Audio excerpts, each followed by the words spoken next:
భవానీ దీక్షల విరమణ సందర్భంగా ఇంద్రకీలాద్రిపై ఉన్న అమ్మవారి ఆలయానికి అన్ని రకాల భక్తులకు ఎటువంటి అసౌకర్యం కూడా కలగకుండా అన్ని రకాల చర్యలు కూడా తీసుకున్నామని ఆలయ యువ తెలుపుతున్నారు. మిగిలిన సమాచారం ఆయన నుంచి అడిగి తెలుసుకున్నాం. సార్ చెప్పండి, రేపు 21వ తారీఖు నుంచి భవానీ దీక్షల విరమణ జరుగుతోంది.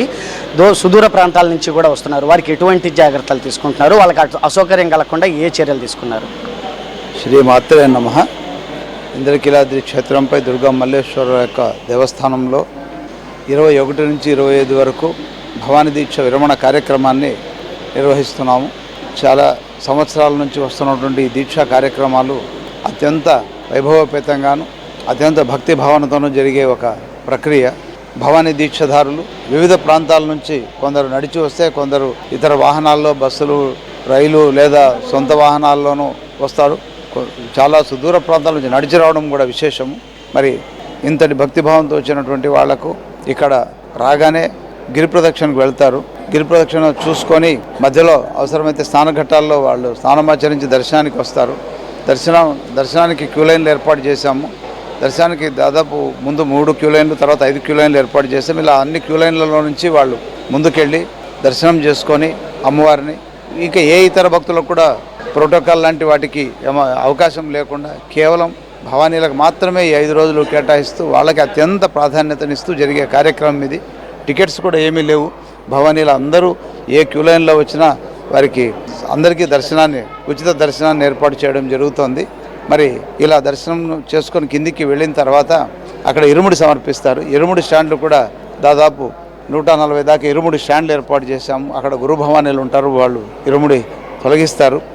ఆ ఇరుముడి ఇచ్చిన తర్వాత వాళ్ళు కొబ్బరికాయ కొట్టి అమ్మవారికి అక్కడ నుంచి మళ్ళీ నేతి కొబ్బరికాయను హోమగుండంలో వేస్తారు. హోమద్రవ్యాన్ని సమర్పించిన తర్వాత వాళ్ళ అన్నప్రసాదాన్ని స్వీకరించి అక్కడ నుంచి ముందుకు సాగి అలాగే లడ్డు కౌంటర్స్ దగ్గరికి వెళ్ళి లడ్డు కౌంటర్స్ దగ్గర లడ్డు ప్రసాదాలను తీసుకొని ముందుకెళ్తారు. ముందుకెళ్ళిన తర్వాత మళ్ళీ కేశఖండన శాలకు వెళ్ళేవాళ్ళు కేశఖండన శాలలో విస్తృతమైన ఏర్పాట్లు చేయడం జరిగింది.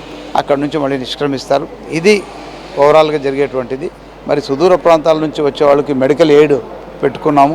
అలాగే విజయవాడ పుర ప్రముఖులు కూడా భక్తులకు విశేషంగా అన్న పానీయాలను ఇవ్వడానికి ముందుకొచ్చి గిరి ప్రదక్షిణ చేసే ప్రదేశం అంతా కూడా ఈ దానంతో వాళ్ళకి ఏదో ఒక మంచినీళ్ళు, ద్రవ్య ఆహారాలు ఇలా ఇస్తూ ఉంటారు. ఇదంతా చూసుకుంటూ గిరి ప్రదక్షిణ సంపూర్ణమైన తర్వాత దర్శనానికి వస్తారు. క్యూ లైన్లు, వాటర్ ప్రూఫ్ క్యూ లైన్లు ఏర్పాటు చేశాము. ఎండ వచ్చినా లేదా వర్షం వచ్చినా కూడా హోల్డింగ్ ఏరియా, చాలా పెద్ద హోల్డింగ్ ఏరియా ఏర్పాటు చేశాము. దాదాపు అక్కడ 8 నుంచి 10,000 మంది అక్కడ ఉండేటట్టుగా, రష్ ఎక్కువైతే అక్కడ వెయిట్ చేయడానికి కూడా అనుకూలంగా ఏర్పాటు చేసి ఉన్నాము. సార్, దీని మీద ఒక యాప్ ఒకటి డెవలప్ చేశారు. వచ్చేవారు టైం స్లాట్ కూడా బుక్ చేసుకోవచ్చని. దాని మీద ఏమైనా అవేర్నెస్ ఏమైనా ఉందా, లేదా ఇప్పటిదాకా ఎంతమంది తీసుకున్నారు? భవానీ దీక్ష 2024 అని యాప్ పేరు. ఇది భవానీ దీక్షలు. ఇది ఏ ప్లే స్టోర్లో పోయినా దొరుకుతుంది. ఇది డౌన్లోడ్ సునాయాసంగా డౌన్లోడ్ చేసుకోవచ్చు. ఒక ఓటీపీ వస్తుంది, అది పెట్టినట్టయితే డౌన్లోడ్ అయిపోతుంది యాప్. తర్వాత ఈ యాప్ ద్వారా వాళ్ళు తెలియని ప్రదేశాలు, స్నానఘట్టాలు ఎక్కడ, అన్నదానం ఎక్కడ జరుగుతుంది, లేదా దర్శనానికి క్యూ లైన్లు ఎక్కడి నుంచి ఎంటర్ కావాలా, పార్కింగ్ ఎక్కడ అనే సమాచారాన్ని అంతా అందులో నిక్షిప్తం చేశాము. సో గూగుల్ మ్యాప్ ద్వారా వాళ్ళు దాన్ని చూసుకుంటూ వాళ్ళు వచ్చేయచ్చు. గిరి ప్రదక్షిణలో మేము ఎక్కడున్నామో తెలుసుకోవచ్చు, ఎంత దూరం నడిస్తే మళ్ళీ దర్శనానికి క్యూ లైన్లోకి వస్తామో తెలుసుకోవచ్చు. ఇలాగా లడ్డు కౌంటర్లు ఎక్కడ ఉన్నాయి, కేశఖండనశాల ఎక్కడ, స్నానఘట్టాలకు వెళ్ళాలన్నా అవి ఎక్కడ, ఇలాంటి సమాచారాన్ని సర్వం అందులో నిక్షిప్తం చేసి అందుబాటులో తెచ్చాము. సార్, నిన్న కలెక్టర్ గారు అండ్ విజయవాడ నగర పోలీస్ కమిషనర్ కూడా పర్యవేక్షించడం కూడా జరిగింది. ఇప్పుడు మీరు చేసిన ఏర్పాట్లు కాక వారు ఏమన్నా ప్రత్యేక సూచనలు ఏమన్నా చేశారా? చాలా సూచనలు చేశారు కలెక్టర్ గారు. ముఖ్యంగా మున్సిపల్ కమిషనర్ గారు, కలెక్టర్ గారు, సిపి గారు అన్నీ సందర్శించారు. మొత్తం శానిటేషన్ కానీ లేదా వాళ్ళకి ఇవ్వాల్సినటువంటి మంచినీటి సదుపాయం కానీ, భక్తులకు సౌకర్యాల్లో మున్సిపాలిటీ ప్రధాన పాత్ర వహిస్తుంది. మరి దసరాలో కూడా చాలా చక్కగా నిర్వహించారు, మంచి పేరు తెచ్చుకున్నారు శానిటేషన్ మీద. అలాగే ఈసారి కూడా ఓ మంచి వాతావరణంలో ఈ కార్యక్రమం జరగాలని కలెక్టర్ గారు సూచించారు. సిపి గారు యాప్ పైన పోలీస్ బందోబస్తు వాళ్ళు తీసుకోవాల్సినటువంటి చర్యలు, వాళ్ళు ఎలా మూమెంట్ ఎలా రెగ్యులేట్ చేయాలి అనేటువంటి ఒక మంచి సహృదయ వాతావరణంలో ఈ కార్యక్రమం జరిగింది. ఈ అన్ని విశేషాలను కూడా, అన్ని విషయాలను వాళ్ళు సూచించిన వాటి అన్నింటినీ ఇంప్లిమెంట్ చేస్తూ ఇప్పుడు కూడా మేము స్టాఫ్ మీటింగ్ ఒకటి పెట్టుకున్నాము.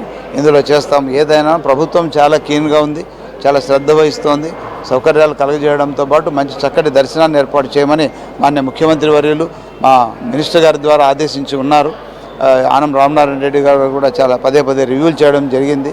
మరి మా దేవాదాయ శాఖ తరఫున ప్రభుత్వ ఆదేశాలను పాటిస్తూ ఈ కార్యక్రమాన్ని నిర్వహించడానికి సమాయత్తమైనాం. స్వామి అమ్మవారి యొక్క ఆశీర్వాదాలతో ఈ కార్యక్రమం సంపూర్ణమవుతుంది. సార్, ఇప్పుడు అలాగే కృష్ణానది స్నానఘాట్ దగ్గర పైప్ లైన్ స్నానం అనేది ఒకటి ఏర్పాటు చేశారు. దానికి నిత్యం అంటే రాత్రిపూట కూడా ఒకవేళ వాళ్ళకి ఏమన్నా అందుబాటులో ఉంచుతున్నారా?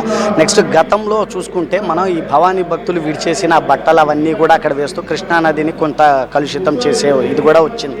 దానిపై కూడా ఏమైనా చర్యలు తీసుకుంటున్నారా? దాని మీద ప్రత్యేకంగా చర్యలు తీసుకుంటున్నాము. వస్త్రాలు వాళ్ళు తీసేస్తారు, తీసేసి దాన్ని తీసుకురావడం కన్వేయర్ బెల్ట్ ఏర్పాటు చేశాము. కన్వేయర్ బెల్ట్ ద్వారా పైకి తొలగిస్తూ ఉంటాము. ఇంకొకటి కూడా అవసరమైంది, అది మరి ఇప్పుడు మేము చేయగలుగుతామా లేదా అనేది ఒకసారి పరిశీలించాలి. రెండవది, స్నానఘట్టాల్లో 24 గంటలు జల్లు స్నానం ఉంటుంది. మరి దర్శనాలు జరిగినంతసేపు అక్కడ ఏర్పాటు చేస్తుంటాము. టైం లిమిట్ లేకుండా మనం 24 గంటలు కూడా వాళ్ళకి సేవలో 3 షిఫ్ట్లలో స్టాఫ్ ఉంటారు. అటు దేవాదాయ శాఖ సిబ్బంది, దేవస్థానం సిబ్బంది, పోలీసు వాళ్ళు, రెవెన్యూ తరఫున వచ్చేటువంటి వాళ్ళు, ఇలా అందరూ కలిసి ఈ కార్యక్రమాన్ని మనం నిర్వహిస్తున్నాము. అందరి సహకారంతో, సమన్వయంతో జిల్లా అధికారులు అందరూ కూడా medical and health, fire, fisheries department, electricity department, CPDCL, ఇలా అందరి సహకారంతో. సార్, మొత్తంగా ఎంతమంది భక్తులు వస్తారని మీరు అంచనా వేస్తున్నారు? వారికి లడ్డు ప్రసాదం కూడా ఆ స్థాయిలోనే సిద్ధం కూడా చేశారా? 5 నుంచి 6 లక్షల మంది వస్తారని అంచనా వేశాము. వారికి కావలసినటువంటి గతంలో 15 లక్షల లడ్డు మనం తయారు చేసుకున్నాము. అంత డిమాండ్ వచ్చింది. ఈసారి 20 లక్షల దాకా మేము సిద్ధంగా ఉంటాము. మరి అంత పైన వచ్చినా కూడా మేము చేయడానికి మేమైతే సిద్ధంగా ఉంటాము. ఆ లడ్డు ప్రసాదం ప్రారంభించాము ఆల్రెడీ తయారీ. కాబట్టి ఎవరికి తక్కువ రాకుండా అడిగినంత వాళ్ళకి లడ్డు ప్రసాదాన్ని ఇవ్వడానికే దేవస్థానం సిద్ధంగా ఉంది. ఇది ఆలయ ఈవో చెప్పిన పరిస్థితి. 6 లక్షల మంది భవానీ భక్తుల వరకు కూడా అమ్మవారిని దర్శించుకునేందుకు దీక్షబారులు వస్తున్నారు అని చెప్పేసి కూడా చెప్తున్నారు. అలాగే అటువంటి వచ్చేవారి కోసం క్యూ లైన్లు 5 క్యూ లైన్లు కూడా ఏర్పాటు చేశామని, 5 క్యూ లైన్లు కూడా ఉచిత దర్శనమే ఉంటుంది అని కూడా మరి చెప్తున్నారు. ఎటువంటి టికెట్లు అనేవి కూడా ఉండవని, అలాగే వచ్చే ప్రతి భక్తునికి కూడా ఎన్ని లడ్డూలు కావాలంటే అన్ని లడ్డూ ప్రసాదం కూడా ఇచ్చే విధంగా కూడా ఏర్పాటు చేశామని, అలాగే వారి దీక్ష ఇరుముడి తర్వాత ఇరుముడికి పెట్టే హోమగుండాలు కూడా ఏర్పాటు చేశామని కూడా చెప్తున్నారు. అలాగే ఆలయ సిబ్బందితో పాటు ఇతర శాఖల సిబ్బంది సమన్వయంతో కూడా తీసుకుంటూ అందరితో కలిసి ముందుకెళ్ళి ఈ కార్యక్రమాన్ని విజయవంతం చేయడానికి తామంతా సిద్ధంగా ఉన్నారని ఇంద్రకీలాద్రి ఆలయ ఈవో రామారావు తెలిపారు. కెమెరామెన్ నానితో జర్నలిస్ట్ మహేష్, ఇంద్రకీలాద్రి, విజయవాడ నుంచి.